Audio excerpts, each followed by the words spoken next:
of the frying pan. And into the fire. Run! Run!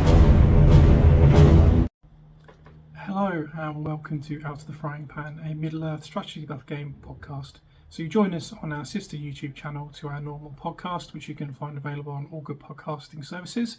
So what we're doing this time is once again reviewing SBG Magazine. So this is issue 12. Unfortunately, it is going to appear the wrong way around for you guys because I am recording this on my phone. I don't have all the fancy kit that Stu does, but it is the autumn 2022 edition. It's the second part in their two-part series celebrating 20 years of Fellowship of the Ring. And without too much further ado, let's dive in and see what's going on in this issue. So here we have it, SBG Magazine Issue 12, Autumn 2022. Once again, the high-quality, glossy printed cover picks up my painting lamp, so I do apologise for that. I apologise for this every time I do something like this, but again, shows a consistent quality of the magazine. Can't argue with that. So it's, as I said, it's the second part of a two-parter celebrating the 20th anniversary of the Fellowship of the Ring arriving at the cinemas. We have a pretty cool front cover there with the Fellowship in front of the gates outside Moria.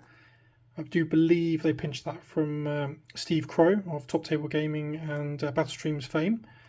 So that's just a little bit insider there. I'll probably cover this a bit later on. I have read it through, but I don't know if they mentioned it. So we've got the usual editorial explaining the run-up to the particular publication of this issue, which is always good fun. As also cover the other contributing parties, including the, as always, really good photography of Jim Muller.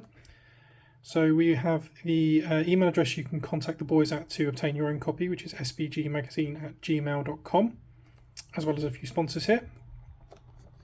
So if you do want to get hold of this issue or any of the back catalogue, you can email along to sbgmagazine@gmail.com.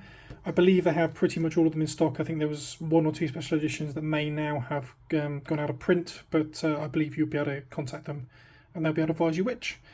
The fabled Durdle issue, I do believe, which is mostly Tariel related. If any of you know anything about Damian, you'll know how important that is. So we have our table of contents. So we've got the usual roundup of what they've been up to. Hobby blog.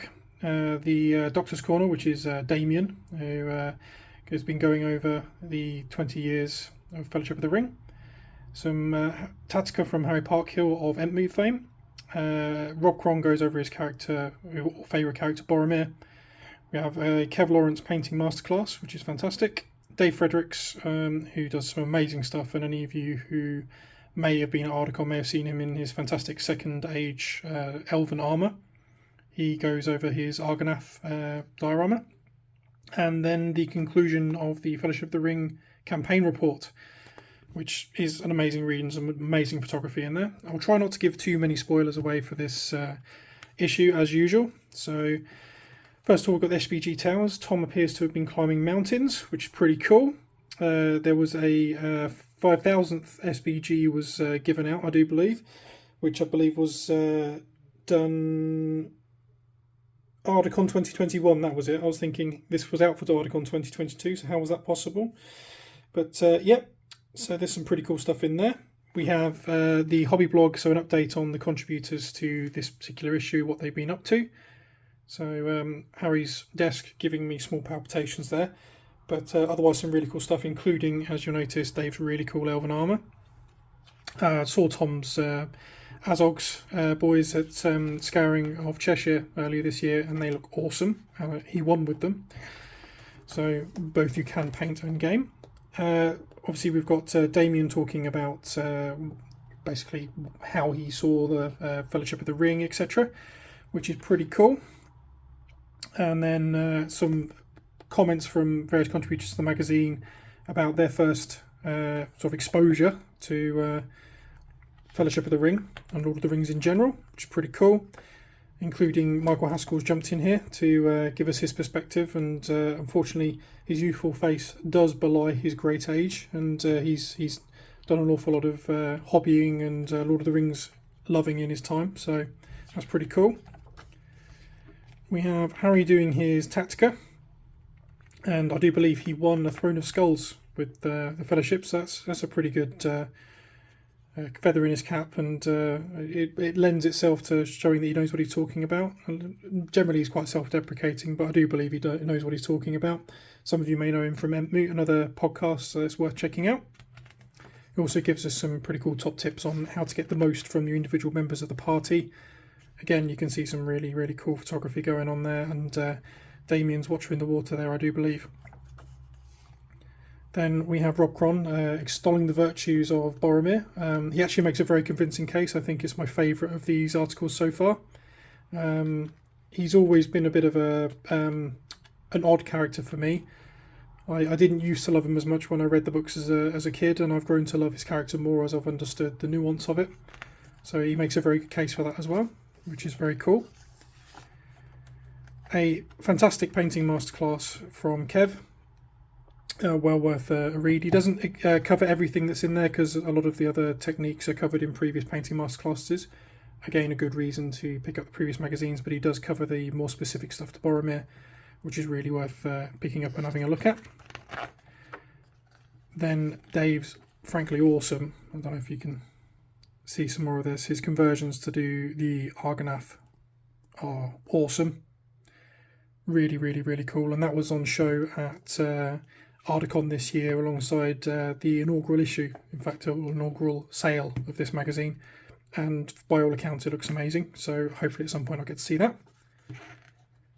Cunningly used to preface the second part of the Fellowship of the Ring campaign that Tom and Damian have been playing.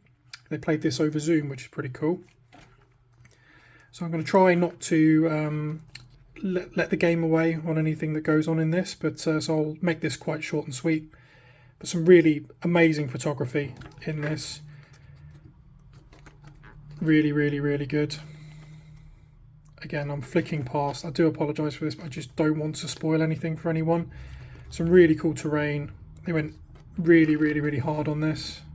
Really, really made an amazing job of it. So I won't cover too much. And then we come to the Generation Shift advert on the back, but worth noting, they've got a competition going. So anyone who picks up their copy of SBG issue 12 before the 14th of January 2023, because obviously the time periods at which these are available for before the next one, they'll be put in to win a base collection for an entire 500 point army, which is pretty cool. So anyone who would like to get involved in that, and I use Matt's bases on pretty much all of my stuff, well worth having, well worth visiting Generation Shift and giving them a bit of love anyway. But if you do fancy winning some free bases, then by all means pick up issue 12 of SBG Magazine if I haven't already convinced you.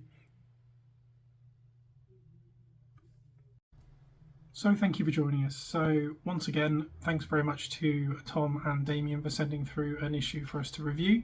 You can reach them at sbgmagazine@gmail.com if you'd like to secure your own copy. Otherwise, you're more than welcome to join us on the Out of the Frying Pan social media channels or via our email address. They're going to be included in the links below.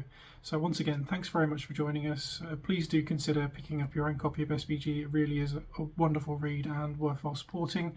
And we'll catch you next time. Out of the frying pan and into the fire. Run! Run!